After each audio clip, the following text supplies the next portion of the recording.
Welcome to Haystacks in Hell, an Ex-Adventist podcast where we tell stories about growing up Seventh-day Adventist, leaving faith behind, and building new, fulfilling lives.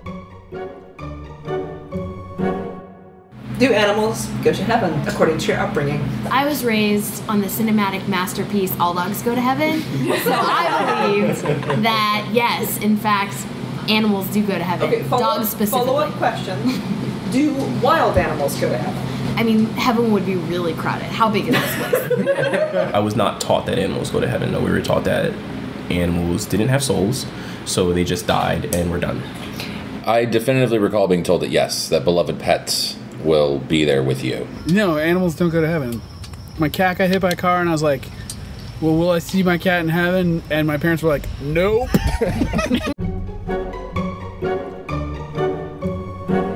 Welcome back to the Haystacks in Hell podcast. I'm your host, Santiago, and if we haven't already met, I'm going to encourage you to go back to the first episode where I introduce myself, give some backstory for the podcast, and you'll also get to hear Abby and Amy's intros from their original podcast. Last episode, we heard some of Abby and Amy's friends share their beliefs about God, and how in some cases, the death of family members or pets got them asking some pretty difficult questions. So today, we're talking about death and the afterlife. As I've said before, this podcast is not going to be all doom and gloom. We're going to explore this topic calmly and rationally, and my hope is that by the end, you'll be more comfortable with and confident about this subject.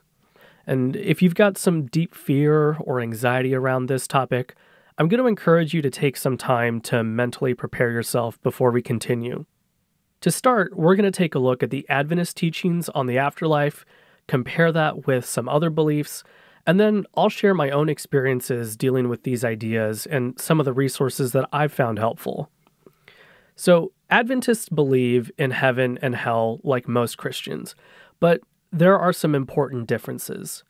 Unlike most other Christian denominations, the SDA Church says that you won't immediately go to heaven or hell. When you die on earth, you're just not going to be conscious anymore. I've always heard death compared to sleep. It's like a very deep sleep where you don't know anything.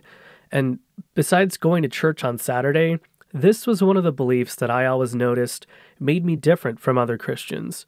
I'd hear my extended family talk about how our relatives are looking down from heaven, and I always thought that was kind of weird. I remember hearing sermons where pastors would say that that didn't make sense because there's no sadness in heaven, and your relatives would probably be sad if they saw you suffering on earth. Of course, I'm biased because I was raised believing this, but I still think this position makes more sense than the mainstream Christian belief. Anyway, I went to the Adventist Church's official website to make sure I'm accurately describing their beliefs, so let's take a look at some of them. First is the first resurrection, or the good one. This is when people who are saved will have a physical resurrection and they'll physically go up to heaven with Jesus. And if you remember from the last episode, one of Abby and Amy's friends had a pretty funny story about explaining SDA beliefs to a Presbyterian minister. Reflecting on what he used to believe, he described it as space traveling without a spaceship. So yeah, Adventists don't believe in the rapture, but they do believe that we can all be heavenly astronauts someday. Anyway, the church teaches that heaven is a literal place where God resides, and heaven is supposed to be the most wonderful and perfect place in the universe. But of course, not everyone gets to go there. That takes us to the second resurrection, or the bad one.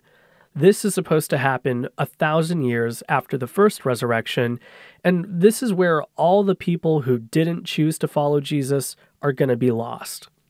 Notice how the blame is placed on humans and not the God who made us and created the whole system in the first place, but I digress. Unlike many other denominations, Adventists don't believe that hell lasts forever. Quoting from the website, "The second death is the eternal consequence of being separated from God. And humans are, quote, destroyed forever. They're not going to be burned and tortured forever according to Adventist belief. This idea is called annihilationism, and there's several reasons why Adventists hold this view. First is conditional immortality.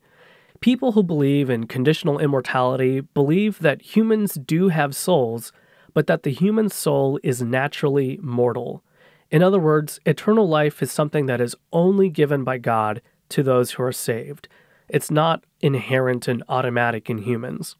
So, to believe that hell is going to be an eternal, conscious suffering, you also have to believe that people in hell will have immortal souls, even though God didn't give them the gift of eternal life.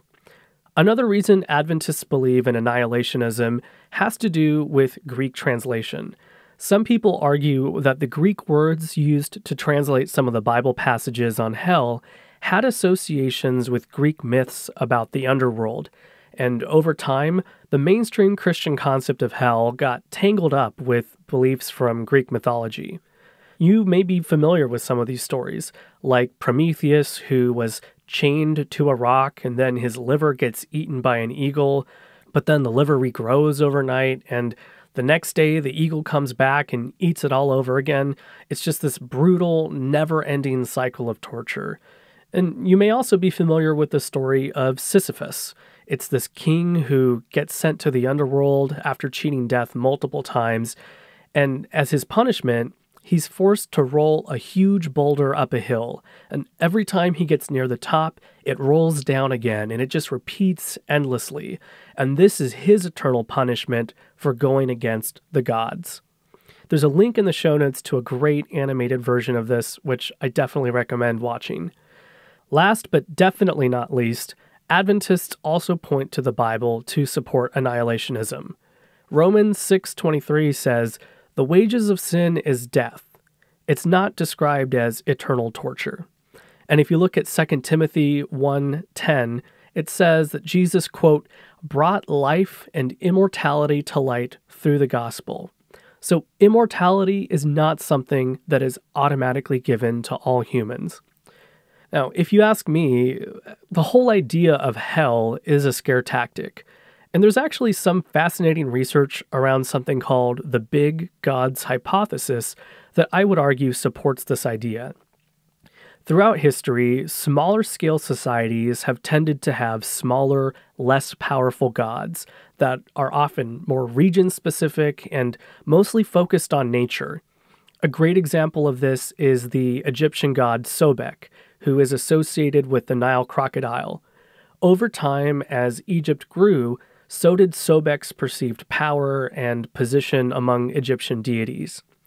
And when you look at larger scale societies, they tend to have bigger, more powerful gods that are less focused on nature and more focused on morality and enforcing morals through the threat of punishment or the promise of a reward. And when you think about it, it makes sense. The bigger the society, the harder it is to make sure that everyone follows the rules. So big gods play a big role in large societies. They give legitimacy to and help perpetuate widely accepted moral frameworks like the Ten Commandments. They can see and know everything at all times like Santa Claus, and they'll punish you if you don't listen.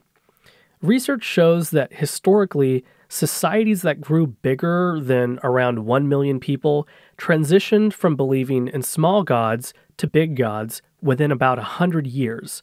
So you can actually map out these shifts over time.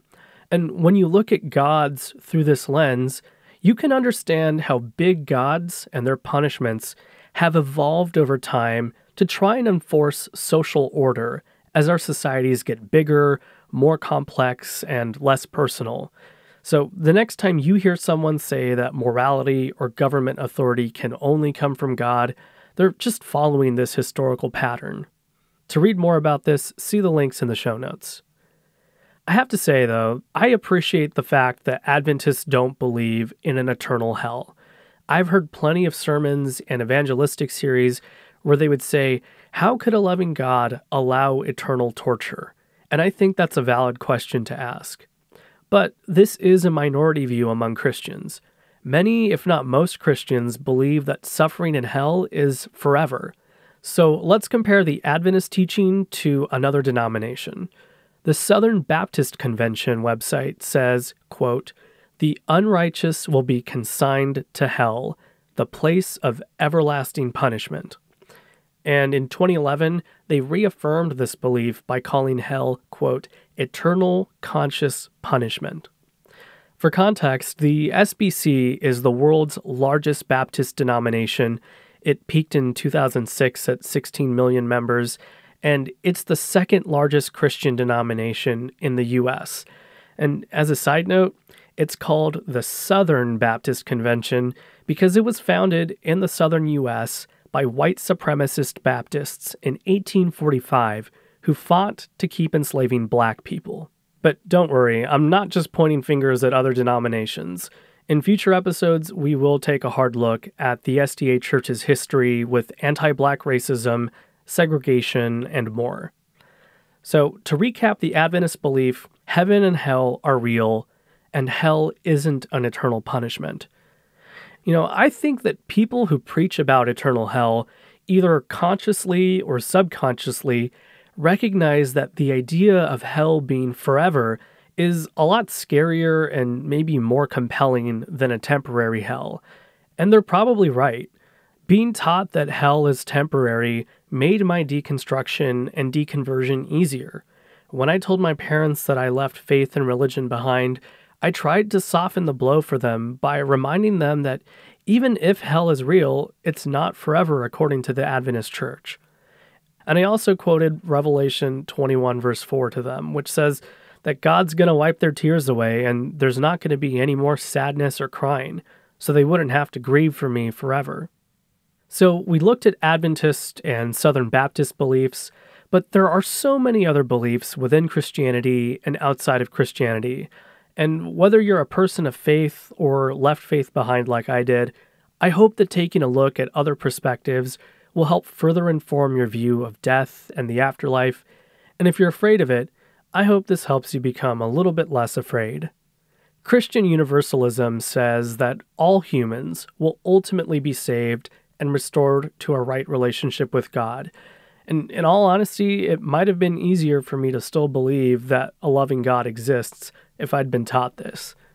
In process theology, some people believe that you won't experience personal immortality, and you won't be an individually conscious person after you die. But in a way, you will have immortality because your experiences and memories will live on forever through God. And that idea reminded me of a show called The Good Place. If you haven't seen it already, it's a beautiful comedy that tackles questions about the afterlife and does a great job of explaining concepts around ethics and morality. There's a link in the show notes and on our resources page. In the very last episode of that show, two of the main characters, Eleanor and Chidi, are talking about death and not existing anymore. And Chidi gives this beautiful analogy that I'm going to play for you now. Picture a wave in the ocean. You can see it, measure it, its height, the way the sunlight refracts when it passes through, and it's there, and you can see it, you know what it is, it's a wave. And then it crashes on the shore, and it's gone. But the water is still there. The wave was just a different way for the water to be for a little while. And that's one conception of death for a Buddhist. The wave returns to the ocean, where it came from,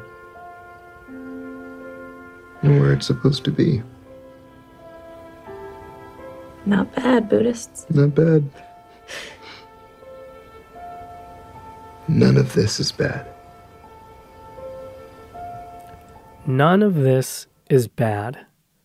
That scene still gets me every time. It's a slow and sad scene, so don't let it fool you. The show overall is hilarious and full of twists and turns, and I highly recommend watching it. Honestly, accepting the fact that we're going to die can be a very difficult thing, especially for those of us who don't believe in an afterlife. If you do or did believe in an afterlife, you've probably heard and even said something like, they're in a better place now when someone passes away. And even today, I think there is some truth to that saying, even if it can be an insensitive thing to say immediately after someone dies. Now, don't get me wrong, I like existing. I love the people in my life, and I have a sense of purpose that doesn't depend on faith. I find joy in connecting with other people and joy in the creative process of working on things like this podcast. But I recognize that my time is limited, and that limitation is part of what makes my time so special. While I didn't grow up with traumatic experiences around death, I have witnessed the slow death of both of my grandmother's minds. Unfortunately for me, I have a family history of Alzheimer's and dementia on both sides of my family. So I've seen both of my grandmothers struggle with this. It's been especially difficult for my abuelita, as we say in Spanish. She was so used to being a strong, independent woman, a single mom to many kids, and the true matriarch of the family.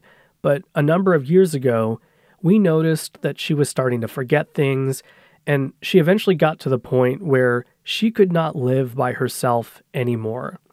She eventually forgot words and people and how to properly and safely do basic things around the house. She even forgot who my mom is and kept thinking my mom was different people. Today, her mind is stuck in an endless loop. She often can't tell whether it's the morning, middle of the day, or nighttime, and she'll ask the same exact question multiple times in a row, even if you just answered it literally a minute or two ago. I've also seen her hit herself in the head and shake her head in dismay and confusion. So sometimes she can tell that something is wrong, but often she'll do or say something wrong and think she's right and that everyone else is wrong. Even when she recognizes that she's made a mistake, she'll refuse to admit it. She really lives in an alternate reality. And despite being a devout Adventist and still praying and reading her Bible, sometimes her mind would revert to her younger self. She has even become physically aggressive with us. She'll say that one of her babies is missing, and she's even accused us of kidnapping her child. Bottom line, this is a miserable existence. Her behavior is a direct result of memory loss and mental disorder, but she does have moments where she seems lucid and totally alert. So when I was still in the church, it got me thinking, is she sinning? Or is she not 100% accountable for her actions anymore? Overall, it's been so heartbreaking to see, especially when for Friday night worship each week, she would always pray to God for healing. She would say, "Please take this away from me," or "Take me away now. I don't want to keep living like this." A few years ago, I took my abuela to her Sabbath school class, and they were talking about death and how you can only go when God says it's your time, and that anything other than that would be suicide and sinful. And I've thought a lot about that since leaving the church. I ultimately decided that I don't want to go through what either of my grandmas went through. When you have a condition like Alzheimer's or dementia, you have no agency. You're no longer your own person. You don't even have the same mind, and you can't decide where you'll live, what you'll eat, or what you'll do. If and when I reach the same point as my abuela, or maybe get some terminal illness, I would rather have the option to die with dignity on my own terms than suffer slowly and needlessly. This way, my loved ones can gather together, share some final moments in peace, and say goodbye on our own terms. This idea is called euthanasia, or medical aid in dying, and some of the countries where it's been legalized include Canada, Australia, New Zealand, Switzerland, the Netherlands, Spain, and in 2015, Colombia became the first Latin American country to legalize it. It's also been legalized in parts of the US, like Washington, Oregon, California, New Mexico, and Vermont. And if you're interested in learning more about this idea, there's a link in the show notes to a nonprofit called Death with Dignity that is doing some important work to give people choice. Of course, this brings up all sorts of ethical questions and considerations, and informed consent is really important here. This is a personal decision that only you should make for yourself. And bottom line, I personally believe that people should be able to have that choice if they want it. We can't control when or where we enter this world, but we should be able to choose how we leave it. If you can't tell, I'm not really afraid of death. Don't get me wrong, it's a very normal thing to fear, but I think I've become less afraid of it over time, especially because I no longer believe in any sort of afterlife. But let's assume there is one.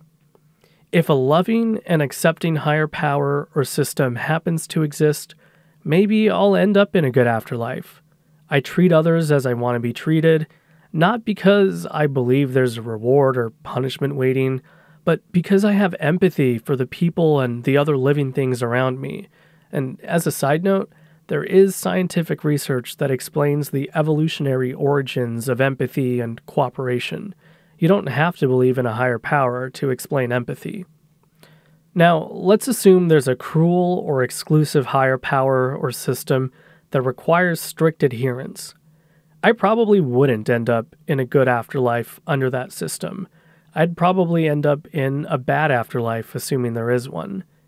Either way, there are no clearly established and universally agreed upon rules or criteria to ensure that I end up in a good afterlife. Even within Christianity, there are endless debates on whether you're saved by grace through faith alone and how much your own inaction or actions matter. If you ask a Christian Universalist, we'll all be redeemed. But if you ask a Southern Baptist, literally every person who doesn't happen to believe in Jesus will suffer consciously forever. I don't think either of those are right. But of course, I prefer the Universalist view. Those Christians are way more kind and loving than many of the ones who believe in eternal hell.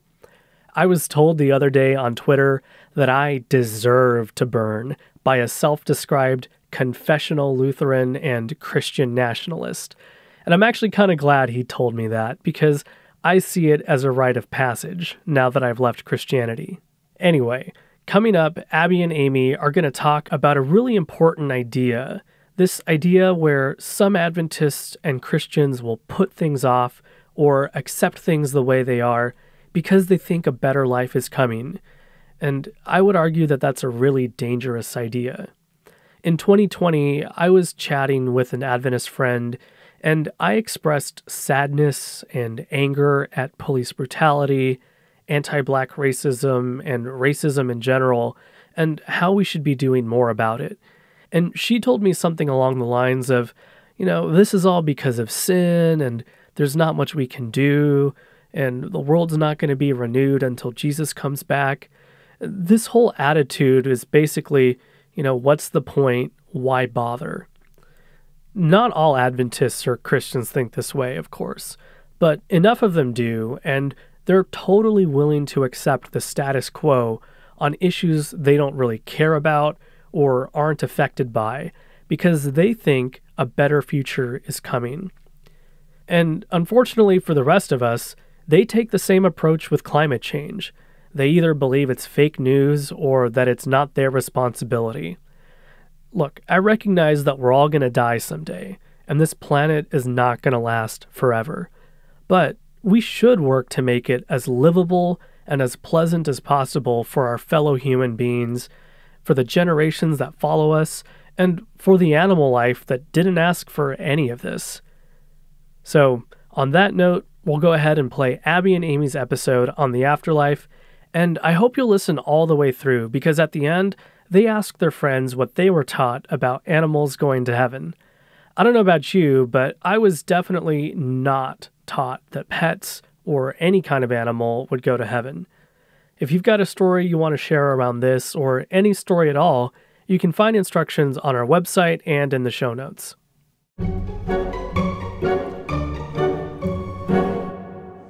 Hello, this is Abby. This is Amy. And you're listening to the SDAP, the Adventist Atheist Podcast. It is April 7 of 2014, and we're going to talk about death. Yay! Woo! I haven't decided whether I'll put sound effects in. I could. Like, have little kids cheering, yay! So this is a really big topic, and we will probably return to it. It came up several times in our friends' responses to when they stopped believing in God. I think that death is one of those things that for some people is maybe a catalyst for giving up their belief.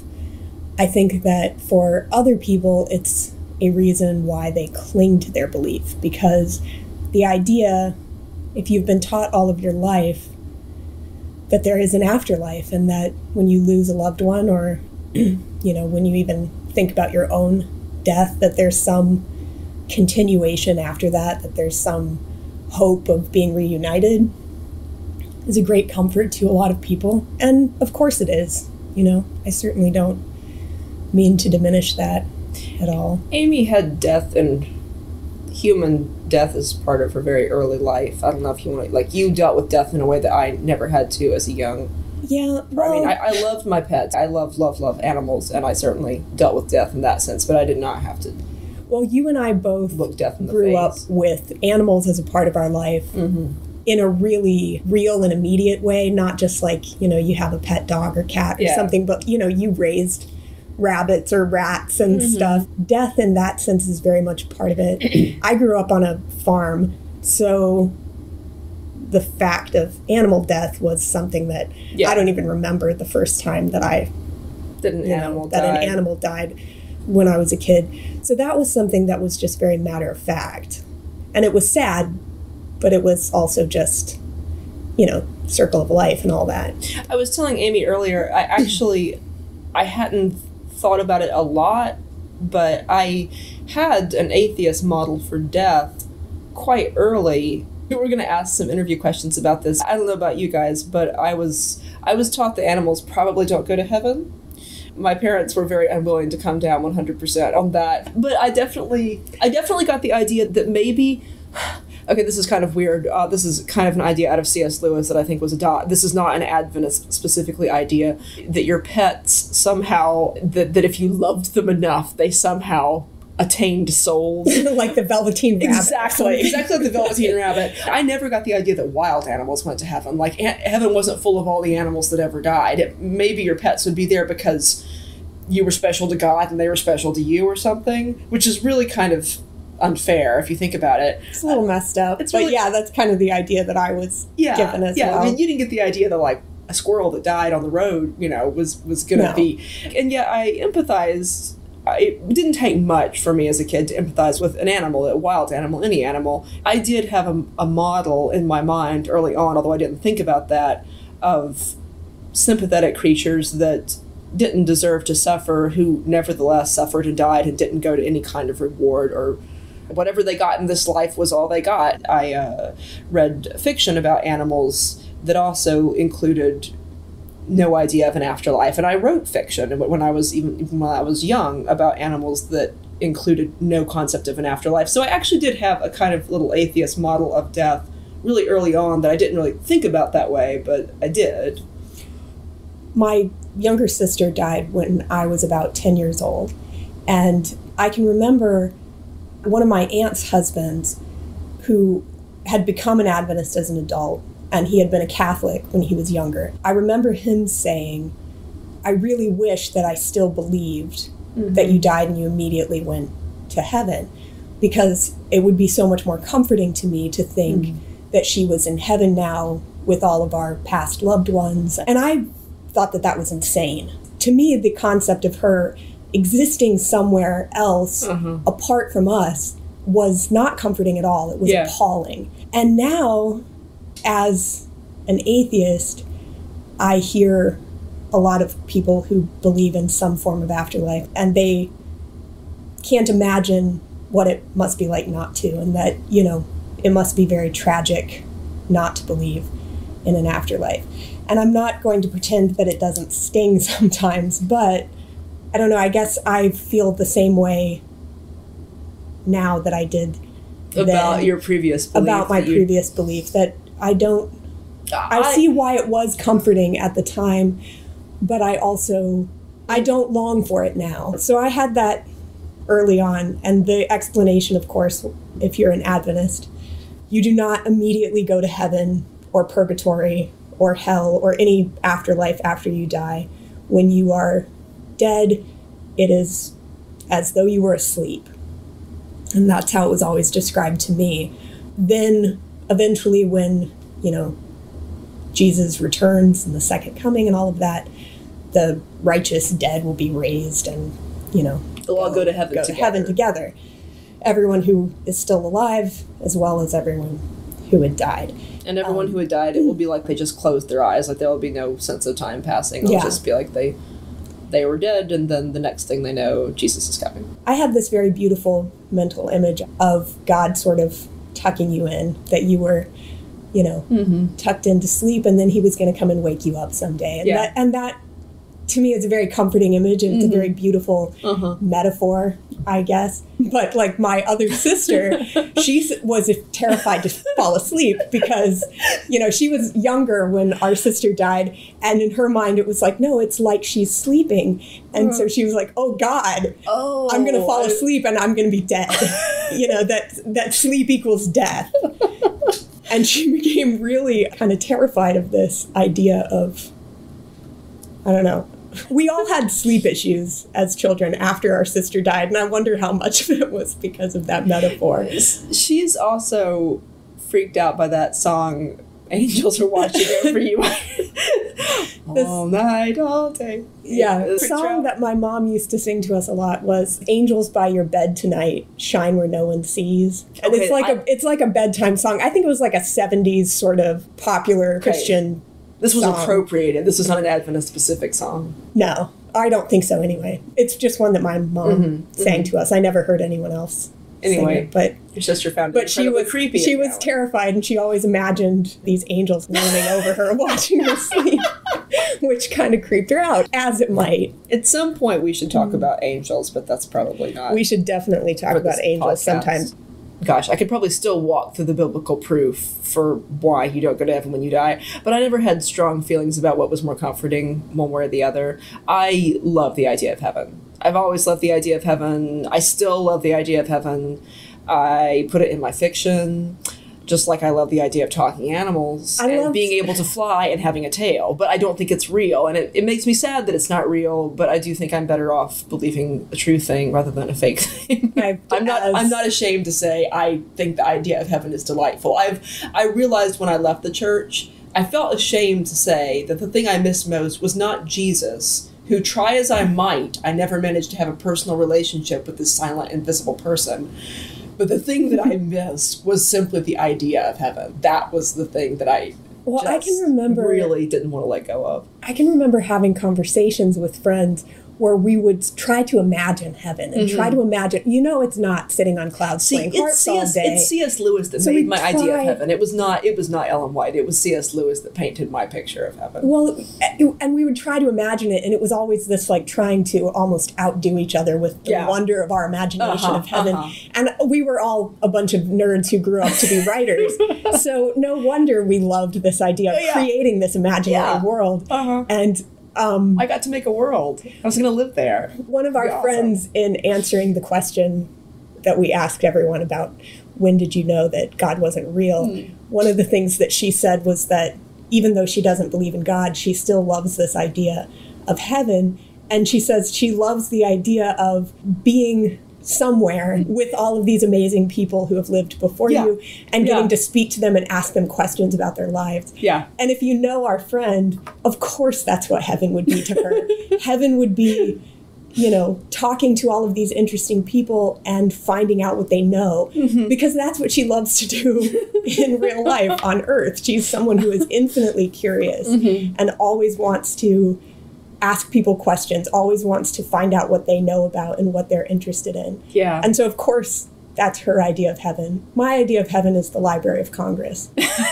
Like, my mental picture of heaven is somewhere between Bach Tower and Cypress Gardens.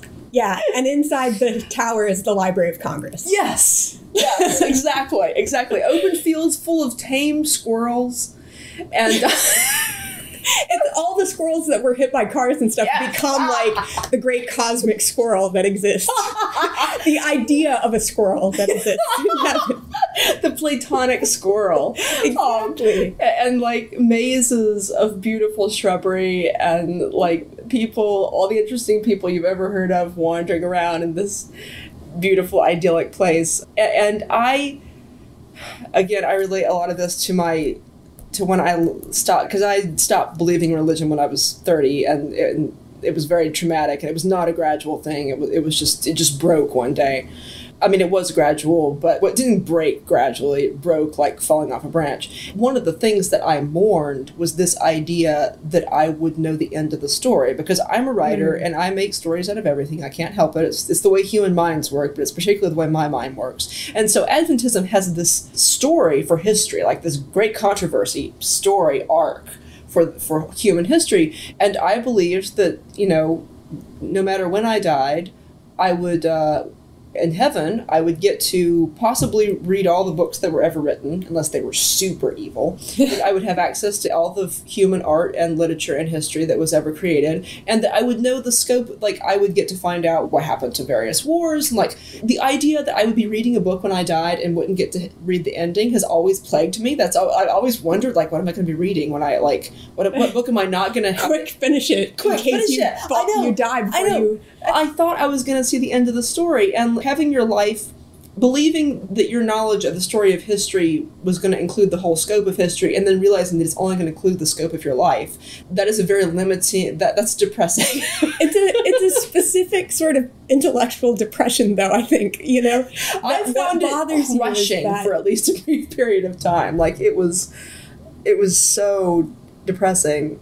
The idea that you're going to miss out on something is part of what is troubling about death to me. The idea of, I mean, of course, it's not dying, it's not existing that I object to. Yeah. I'm not afraid of, like, the pain of dying. I very much like existing. Well, and the idea of everything going on without you is a little bit sad. But of course, it is never getting to find out how everything ended up. But on the other hand, I think now I feel a lot more comfort in the idea that I will not go on, but humanity will go on. Mm-hmm. And even when I think of it in a more cosmic sense, and I think, like, we have an extinction level event coming. Like, humanity will not survive for eternity, which is sad and scary, but something will. I find a lot more comfort in the idea of the grander scope, I guess. I know that my life is finite, and even that humanity's existence is finite. If you look at the whole cosmic calendar thing where they say humanity as we know it has only existed for narrow little window. A few seconds at the end of the year of the cosmic calendar or whatever. The idea then that something continues is more comforting than... I don't find that more comforting at all, but I think it's true. I don't know if it's more comforting, but when I think about the idea that I'm going to die, I'm sad that I won't get to see what happens, but I'm glad that something will happen. Yeah. I'm glad to think that the story is going to keep going even after my part of the story is over. Yes. And I write books, and I take great comfort in the idea that my stories will outlive me. I don't have kids, and I don't expect to have kids, and so I want my ideas to infect other people's kids. But atheism for me was not something I found more comforting. It was something that I found more real. I will say that when I was in religion, especially for probably the last 3 to 5 years of it, I thought about death almost every day. And basically, although I found the ideas of heaven much more comforting, I could not convince myself they were real. Somewhere in the, in my subconscious, that was just driving me crazy. Once I accepted the fact that I will die and that it seems very unlikely to me that I will continue to exist in any form, although I would love to be proved wrong. Once I accepted that idea, I stopped thinking about death all the time, which I think is very interesting. I mean, once I accepted that I will die, it took a while, but I no longer feel plagued by it in the way that I was when I was trying to convince myself it wasn't real. I think that there is an awful lot of many of the things that we are given as a comfort and that we're told that they're supposed to be comforting to us, ultimately, to me, were not particularly comforting when push came to shove. And so the idea... To a lot of people, fiction is not comforting, especially when you're smart enough to know that it's fiction. Well, at least idea, for me it is, and that may just be me. The idea that death is unnatural, that death was not supposed to be part of the plan, and now we have this horrible imposition and this unnatural thing that we have to face because of sin and all of this, made death harder to deal with. I think that that's part of what you're talking about. It was very hard, and it was constantly on your mind. Yeah. And when you eventually sort of understand it as something else, a natural thing, it's not as upsetting. I can remember being a kid, and my husband talks about this, and I think feels it more strongly than I do, because, like I said, I grew up on a farm. Animals die, and it was sad, but it was a fact of life. For him, of course, you know, growing up in sort of the typical American suburb, that wasn't so much a present fact of everyday life. So he talks about, like, watching nature videos and getting so upset when, like, the baby antelope is killed by the lions. Yeah. And he's like, I was beside myself because that's wrong. The lion's supposed to lie down with the lamb. This is evil. This is an expression of sin and the horror of the world. And it's my fault somehow that baby antelopes get eaten by lions every day. You know, because of sin is why this happens. So he was really troubled by that as a kid. And it was like a horror movie to him, you know, that these things that happen naturally. Our daughter has never believed, you know, she hasn't been taught this dogma. Which is just fascinating to me, like watching Alice grow up free of religion. Can I say her name? I don't know if it is. I guess so. I mean, I can bleep it out. This is not going to... But, like... Anonymity will not last. Some part of my mind doesn't know how to bridge that divide. Like, I don't even know what that would be like. I don't either. Guilt and fear were such huge parts of my childhood that I don't know what childhood would be like without... And I realize you still have guilt and fear about other things, but I don't think it's the same. Well, I don't know how many of the differences that I see marked differences between... She's very like me in a lot of ways. Yeah, her personality is very similar to mine, but her responses to things are incredibly different from what mine were. And I think that some of it is just that she's a different person with a different set of experiences, but one of the set of experiences that she has that is different is she doesn't believe in the God and an afterlife, and she's never been given that false comfort. And so when Alice was very small, Planet Earth came out, that nature show, and we watched it together. She has been an animal lover for her entire life, and you know, when we read stories, we read Little House on the Prairie. We read through that whole book. Her sister goes blind. All these people get killed. All this stuff. They have to leave their home. All these things happen. And she's just taken it in stride. And then the dog dies. And she was devastated. Like, you know, shoot the people out of a cannon. She doesn't care. But the animal dying really upset her. That was me, too. So when we watched Planet Earth, I didn't know how she would react. I mean, that's a pretty straightforward program when it comes to... Like, you've got the little Arctic foxes just, like, killing baby geese left and right. And so I was really afraid of how she would react to it. Violence to children is a huge part of nature. It is. Because you're little and weak. You're easy to attack. And delicious. And delicious. So we were sort of watching her react to it. And Alex turns to her and says... When this is happening, we'd watched Finding Nemo, and he quotes the line about, you know, fish gotta swim, birds gotta eat. And he's like, you know, the foxes gotta eat. And she's like, yeah, I know. They eat other animals. It sucks. But, you know, she accepted it because this was a fact of nature. It wasn't not the way things are supposed to be. It wasn't an expression of the terrible fallen nature of the world. It's a fact of life that... these creatures eat these other creatures. So she was able to accept it and not be traumatized by it because she was being told the truth. Yeah. And I feel very much that is important, even when it hurts.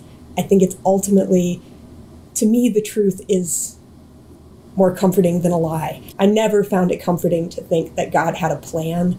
That was never an acceptable thing to me that made it all okay. But again, your sister died when you were 10. And I think that alters... It did alter my way of thinking about it a lot, because I could not the idea imagine that God has a plan for that is just situation obscene. In which, I can't help it, I always turn back to literature, but Robert Frost's design. What but design of darkness to appall if design governed in a thing so small? And that's always been my feeling. If God has a say in whether or not your cat dies, or if God is going to, why is he such a dick about it? Why is he such a dick about it? So it wasn't my sister dying that broke my faith. Oh no, I didn't mean that was certainly a part of it, and my perspective was definitely different than the average because of that experience. But the idea of a plan was not comforting to me, and I find now, I know that a lot of people feel differently about this. I've heard a lot of people say that they are comforted by the idea that there is an already known end to the story. That isn't a comfort to me. It is more pleasing to me to think that shit happens because shit happens. Yeah. The universe is chaos, and sometimes that works in your favor, and sometimes it makes you get kicked in the teeth. I find that much more comforting and appealing than the idea of being harmed by a plan. There were definitely times in my life of great uncertainty where I found it comforting to think that it was going to ultimately be all right. There again, it's not so much what I find more comforting as what I find more true, and that ultimately it's very hard to hold conflicting ideas in your head at the same time, which is what I end up having to do to believe in religion. The idea of a plan is much easier to find comforting when things are working out for you. When they don't work out for you, it feels like God just kicked you in the face. Why did he do that? Well, we'll have to ask him when we get to heaven. We'll have to ask him when many of my questions were answered that way. And oh my goodness. Still makes me so mad. Many. And here's the thing that I do think is positively harmful about those ideas. I know friends and family who are very busy, who have complicated lives and are very busy, and who will lose touch with loved ones and with friends, and will say things like, well, we'll meet again around the tree of life. And will literally let friendships and relationships slip through their fingers because we'll just see each other all in heaven. That is a horrible concept if you don't believe heaven exists. It's just like saying, well, it's not important to maintain your relationships because we'll have... I guess that would be okay if it was really like you're just trying to think of a nice way to say you didn't want to be friends anymore. But this is legitimately people who think that part of managing their time is planning that they will finish certain things in the afterlife. And if this is all the life you've got, then that's you got to make it count. That's tragic. Well, there's also the idea, well, we'll ask Jesus when we get to heaven, was always the response instead of we don't know, or why don't you go find out? The idea that you could just, there are things that we don't know and it's just acceptable that we don't know. Yeah. And, well, if it matters, and if the meaning of our existence matters, then we don't wait to ask about it in the afterlife. And so I appreciate the concept that we can find answers to our questions. You should just accept your ignorance is a terrible answer, really. It's really not great.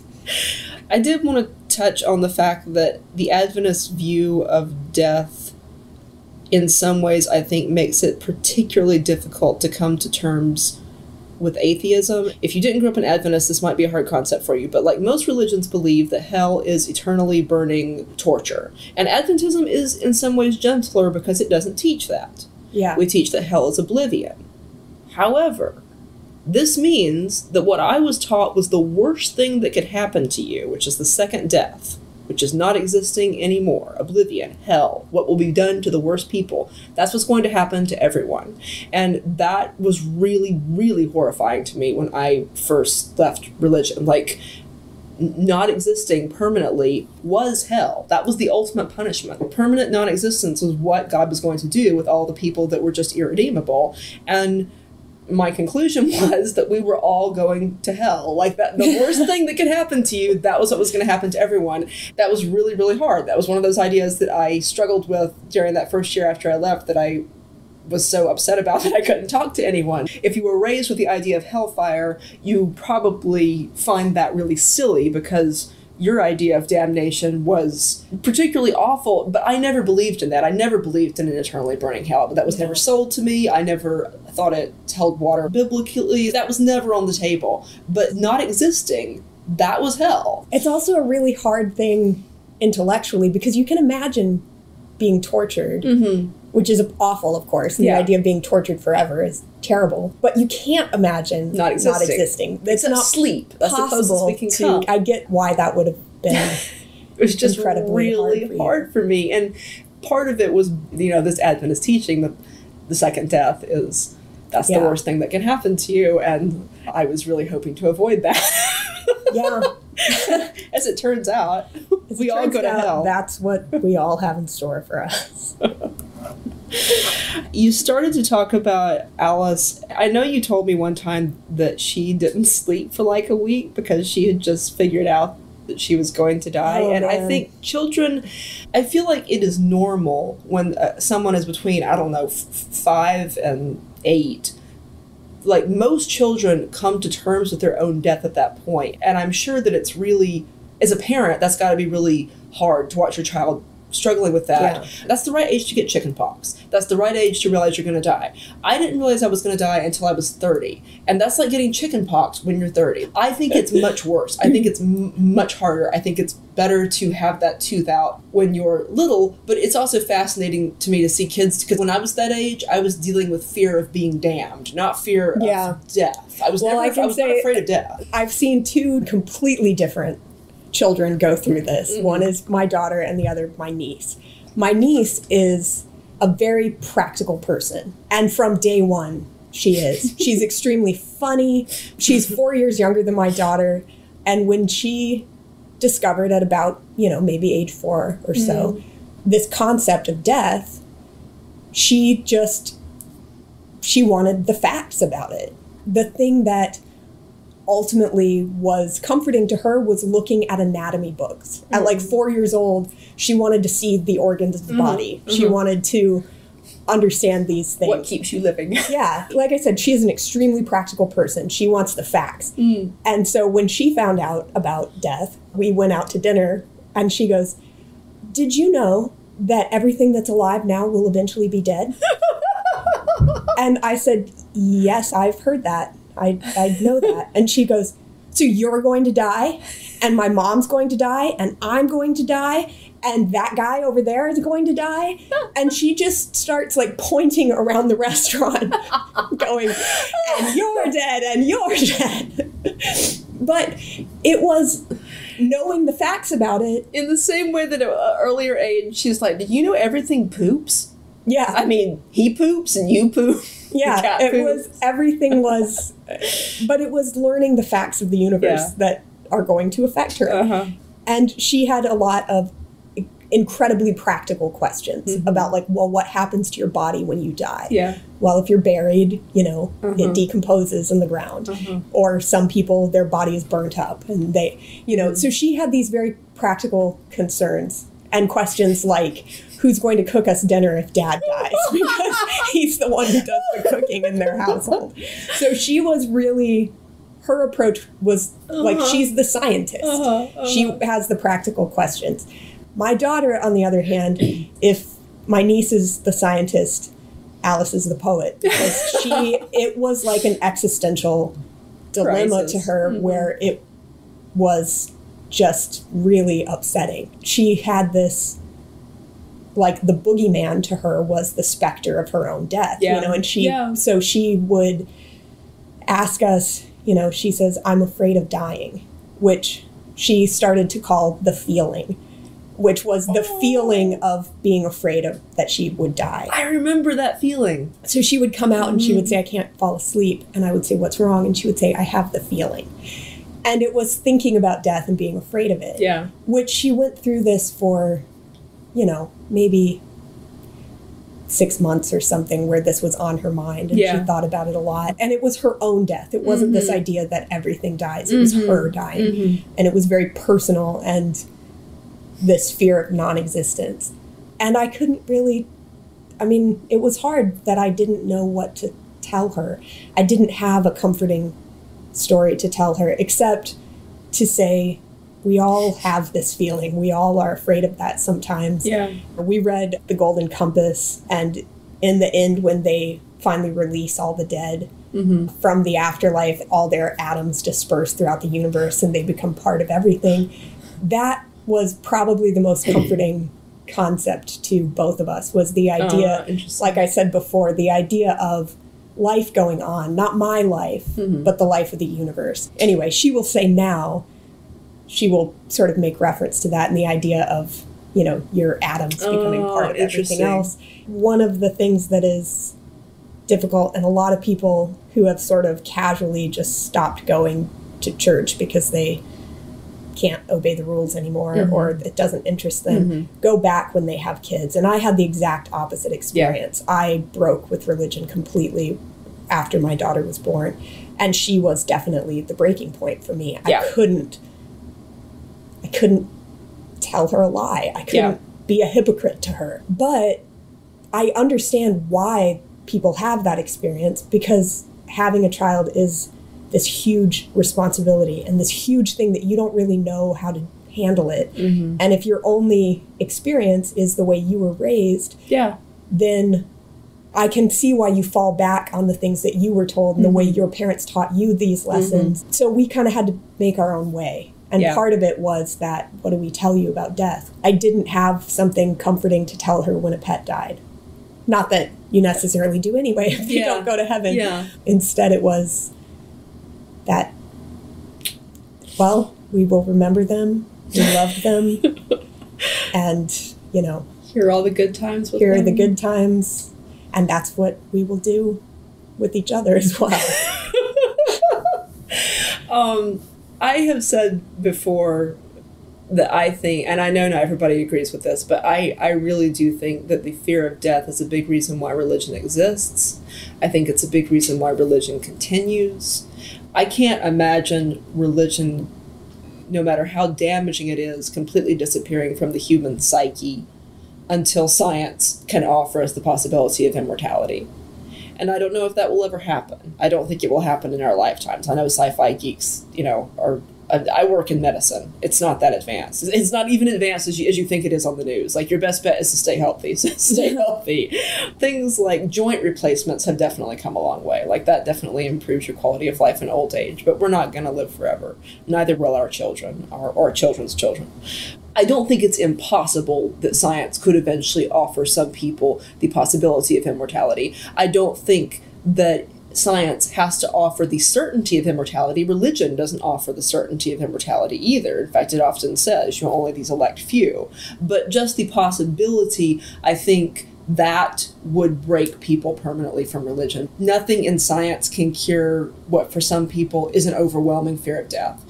The fear of death and the fear of permanent separation from loved ones, I think, are two things that is why religion exists, is why that we keep reinventing it as a species over and over again. Do you think, you're free to disagree with me. No, I think you're probably right. I think that it is definitely, it's such a common thing, and it's such a common final thread that people can't cut. Yeah. We haven't talked about the fear of hell. We could maybe do that in a completely separate episode. We have to bring somebody else in to talk about that. Somebody who had that fire and brimstone because I didn't have that. I was afraid of being lost, but I was afraid of not existing anymore. So now I've already faced that fear. I was afraid of being lost. I was afraid of my loved ones being lost. Yes. I was threatened with being lost an awful lot. Yeah, see, that's I had awful. directly threatened with it a lot. And anytime I did anything wrong, this is a separate episode. Old ladies in our church were dicks. Oh, they were horrible. Not just the old ladies either. Anytime I did something wrong, I would get some variation of "you're heading for damnation, just like your father," which only made me more defiant and like, well, fine, I'll be giving you the bird from hell, I guess. I don't know. Okay, so we didn't completely flesh out the Adventist idea of death. So we mentioned that hell is oblivion. The Adventism has this very complex eschatology, and even people who were raised in the church, if you were not a scholar of the Great Controversy, you may not remember the sequence of events. If not, it's okay.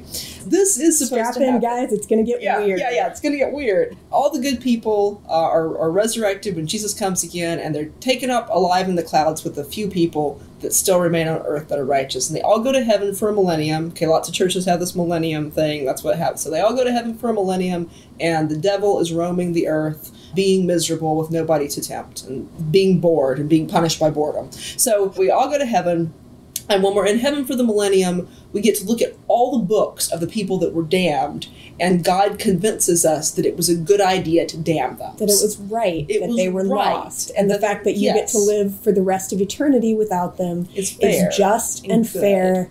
And He will wipe away all the tears from your eyes, including the tears of missing your father, who is damned to hell and who is now sleeping on earth waiting for oblivion. Until he is sent into oblivion to not exist anymore. So after we all read everybody's complex list of sins, every time your father is masturbated, or if you're lost, see, this is another thing I was afraid of if I was lost. You would be humiliated by everyone knowing all your sins. Every little bad thing you did, every bad thought, every embarrassing thing you Interestingly, we're not going to weigh the books of the people who are saved. No, those people's books, their sins are forgiven and washed clean by the blood of the Lamb. Those sins are gone, and we don't get to say, are you sure that this dude should be here? Because... And then at the end of the 1,000 years, when God has brainwashed us and we've stopped missing our loved ones who are lost, we come back to earth in the heavenly city, and the earth is all dark and sad. And I was always concerned about the animals that were going to be left behind with the devil, who had nothing to do but torture animals. Were the animals alive in your version of this? I didn't know. This was a question. I've never thought about that. It was not addressed by Ellen White. You had thought of it. It was not addressed by Ellen White. I was concerned as to whether they were going to have to burn in the fire as well. It seemed very unfair to me. So the heavenly city comes back down, and the walls are made of glass, and God resurrects all of the bad people that have ever lived. And there's like more of them than the good people. There's like lots and lots of them. And the devil goes through and organizes them into this vast army, and all the evil angels are there, and they're happy because they have someone to tempt again. And they all march on the holy city. And then all the good people are watching from the city, and that's when God rains down fire on all the bad people, and they're all burned up. But Mrs. White is careful to tell us that they suffer in the fire according to their sin. So some of them are, quote, destroyed in an instant, and some of them suffer for a long time. And, Hitler is probably going to be towards the end there. And then, the last person to finally die will be Satan, because he's the worst one. But when they're burned up, when they're finally done suffering according to their sins, then they're gone, and there's oblivion. That they don't keep suffering. Hell isn't this other place where they continue to suffer forever. It's just the earth, which is now scoured by fire. Then it becomes a beautiful garden, and it's the earth made new and all this crap. But you are watching your relatives burn up in the lake of fire from the walls of the city. Not that this makes a lot of sense, because the earth is round, and I'm not really sure how all the people end up in one place where you can watch them. It's magic. Anyhow, that is the full Adventist eschatology, and so this is what Amy was being threatened with, was watching her father. That I'm either inside the city. I think this is definitely, we'll talk about this more in another episode, but this is part of my worldview, is this fact that there was no winning in this scenario for me, because I never believed that there was the possibility of it being okay. Yeah. So if I made it to heaven, was going to be on the other side of the wall, because somebody I love is on the other side of that wall. And the way it was actually described to me was not just, you'll see that it's okay and you will accept it, but that God will remove their memory so that you won't have to be sad for them. And so it felt to me like, that you couldn't ever convince me that it was okay. You have to wipe away all my tears in order to make it okay. And so that is an appalling thought to me still. So one way or another, because obviously my sister would be in heaven, so I either don't go to heaven and I've lost her and all my other loved ones for eternity, or I do go to heaven and I've lost my dad and my uncles and all of, these other people that I love for all eternity. So, yeah, that comfort was always sort of tempered by something not so comforting. So maybe I have a different point of view than most did. Definitely. It's a weird story, guys. It is. We'll talk about hell. We'll ask our friends questions about hell. That'll be fun. I'm sure we'll touch on death again. And angels. I wrote that down as a topic. That's a good topic. There's creepy for you. Will they go to the movies with you, or will they?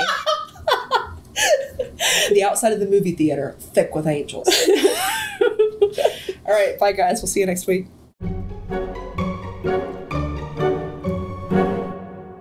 Do animals go to heaven, according to your upbringing?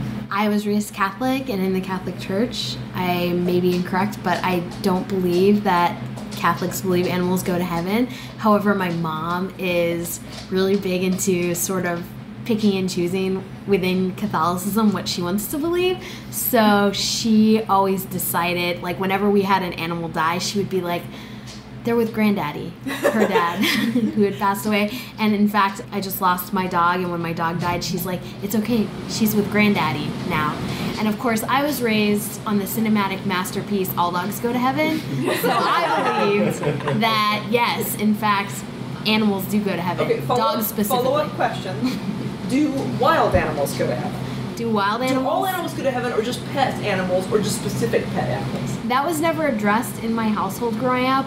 However, the rational person I am now, I mean, heaven would be really crowded. How big is this place? All the people that ever lived, like the good people, but then like animals who would then be blameless and sin doesn't factor in. Like, you're telling me all the animals are in heaven? That's just, heaven's got to be really huge.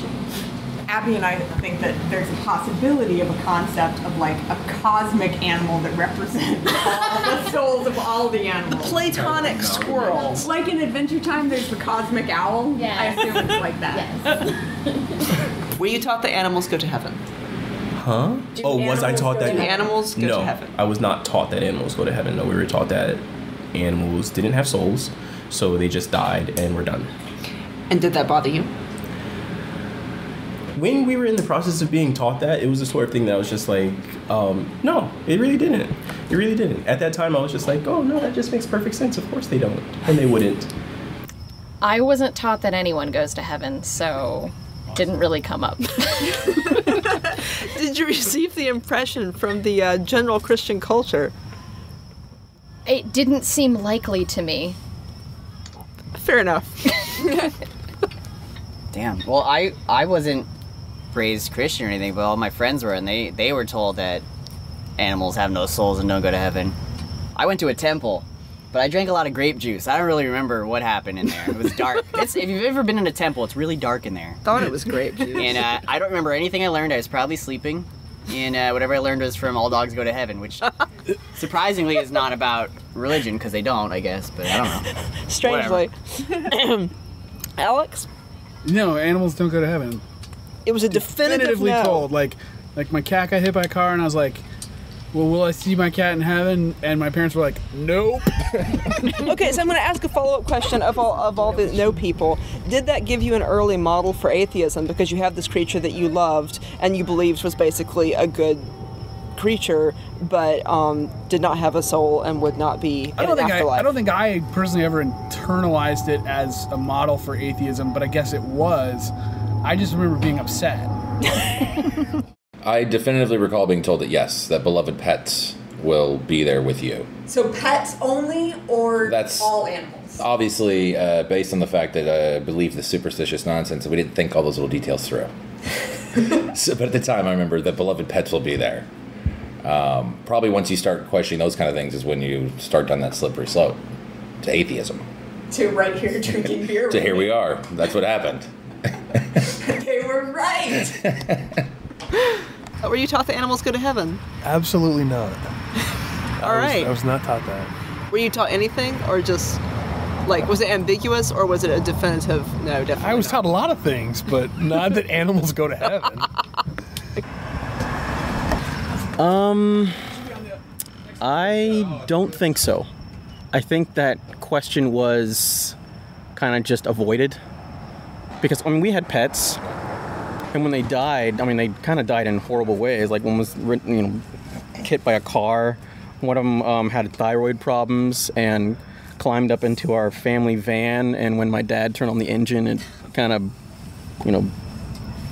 either scared him or injured him, and he ran off in the woods and never came back. And without his thyroid medicine, he's going to be dead anyway. My parents never tried to comfort us with the idea that they would live forever, and I don't think it was a conscious thing. It's like, they're not special enough to be in a heaven themselves or anything. I think it was like a life lesson at that point. Life and death happens. Thanks for listening. If you have a story to share about your Adventist or fundamentalist experience, we'd love to hear it. You can submit stories on our website at hell.bio. That's HELL.bio. Or leave us a voicemail at 301-750-8648, and we might feature it in a future episode. Thanks to Abby and Amy for their original podcast audio, and thanks again for listening. We'll see you on the next one.